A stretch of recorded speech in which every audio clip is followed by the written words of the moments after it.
Yo, good afternoon.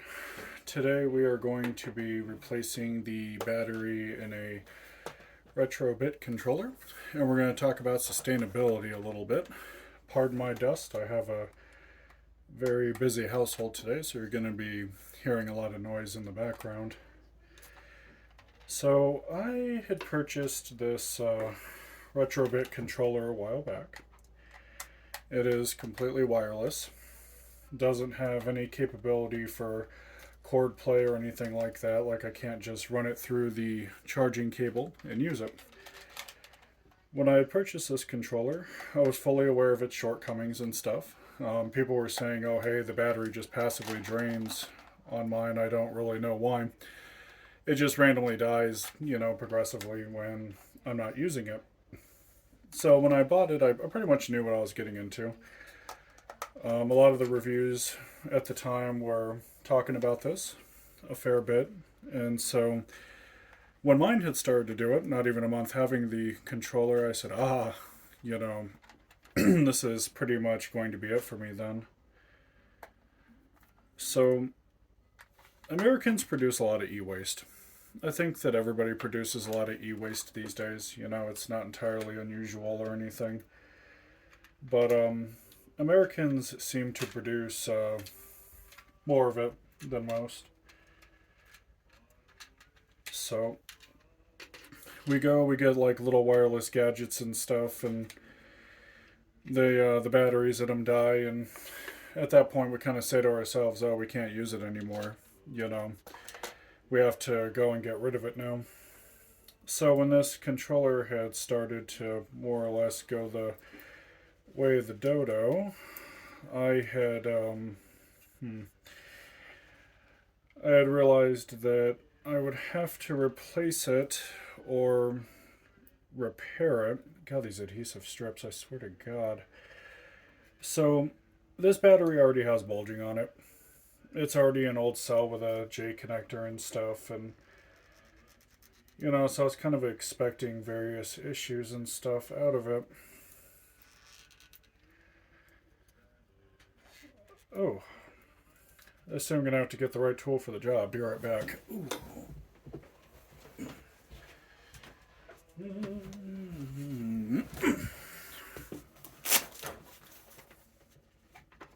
Oh, oh.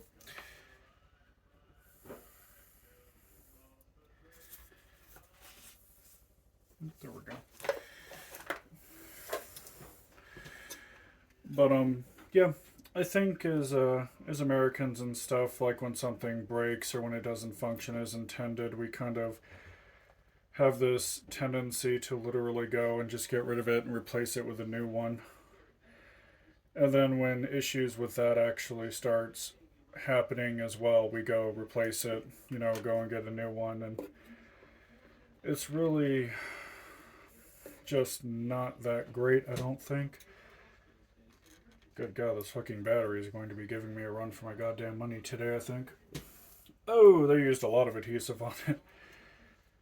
So I think it's kind of weird sometimes because people will go and they'll say, well, I'm experiencing failure for this and this and this, and I can't do anything with it. I'm gonna have to go and get rid of it, and yada yada yada.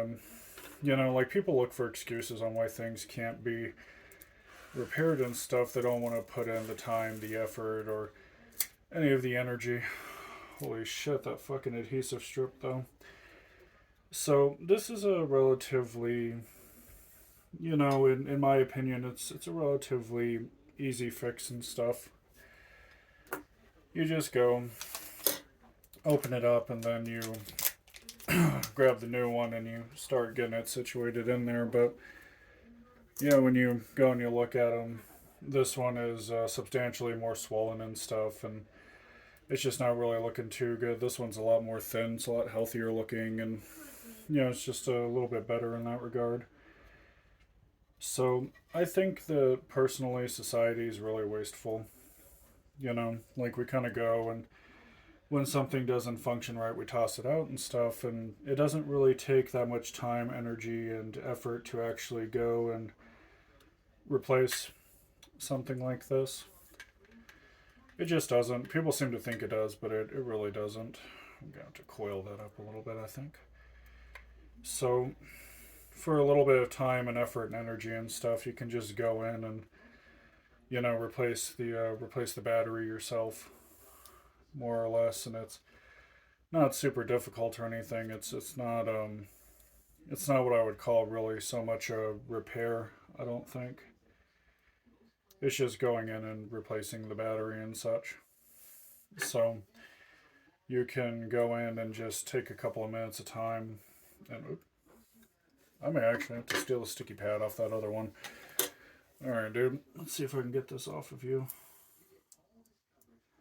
I just need a little bit. Oh, jeez. These fucking pads, though. But yeah, to replace the controller would have been 60. Oh. This battery, I have plenty of options to go and replace it with. The battery itself, I could have gotten it for 7 or 10, or this one was 13. Well, it was like 14 something after tax and everything. But the point is that I can, if there's any issues with it, it has a warranty on it, so I'm not gonna have to worry about much. I mean, it's just a tiny little 500 milliamp battery and such. So you get your battery cradled in there, and from there you can literally work on sliding it through the top if it wants to work, and getting it situated like so. So it's going to be a little bit of a tight squeeze. It's not going to be quite what it used to be, but you just go and slip it on in there, and then you got like these little rubber membrane connectors.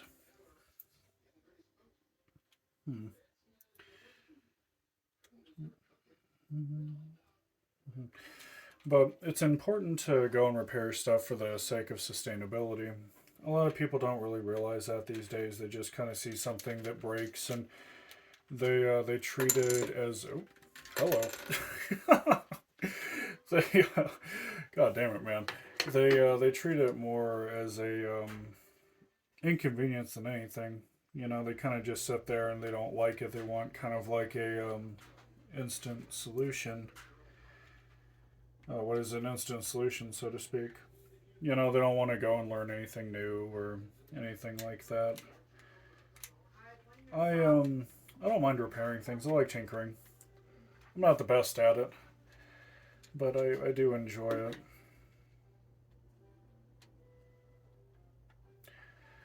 Make sure those rubber membranes are tapped down.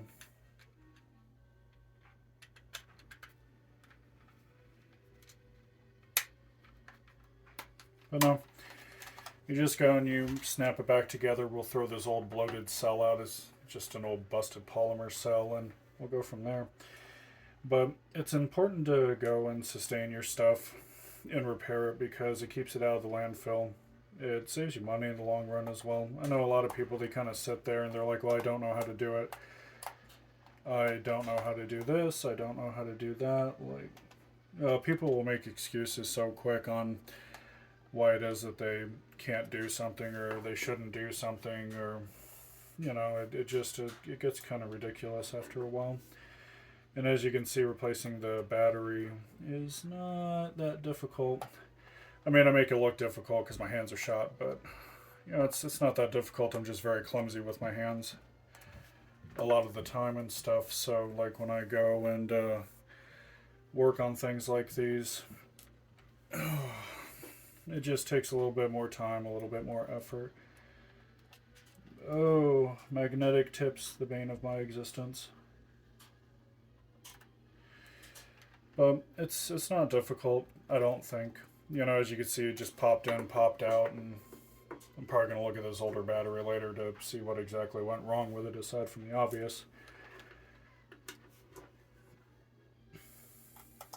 But I hear a lot of my foreign friends a lot. They kind of sit there and they're like, well, why do it yourself when you can go and you can pay somebody to do it? And, you know, I get the mentality, I guess, but I guess as an American, I kind of view it as inherently lazy. And then with most Americans I meet, they're like, well, just go and get it replaced and everything else. And I don't know, I've never really been into it that much, I don't think. I mean, a lot of this stuff is really easy. I think people just don't really want to challenge themselves or anything. They kind of just sit there and they're like, oh, I can't do it. It's horrible. And, now this controller's going to have more life and stuff.